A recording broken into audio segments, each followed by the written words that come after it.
రామ్ ప్రసాద్తో మొదలెడదామా? రామ్ ప్రసాద్ ఏ దౌర్జన్యం చేస్తా దౌర్జన్యం. సినిమా స్టార్ట్ అయిందా నీతో కదా, స్టార్ట్ చేయి.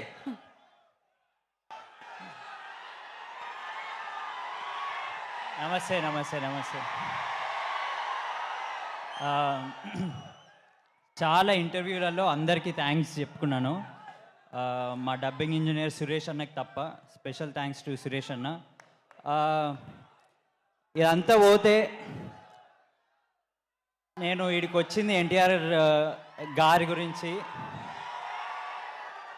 నాయరే నాయరే పాట వేస్తే డ్యాన్స్ చేసి పోదాం అనుకుంటున్నా. ఇంకేం లేదు, ఉట్టిగా నేను ఇగో మీ అందరినీ చూడడానికి వచ్చిన. I have nothing to talk. ఆంథనీకి ఇస్తున్నా. అయ్యా అంతేనా? ఓకే సరే, తర్వాత డాన్స్ పర్ఫార్మెన్స్ చూద్దాం. ప్లే చేస్తురా నాయరే నాయరే? అరే ఒకసారి అంటే పాట ప్లే చేస్తారా? డాన్స్ చేయడానికి వచ్చాడంటే ఇవాళ మా విష్ణు స్పెషలీ. రెడీ విష్ణు?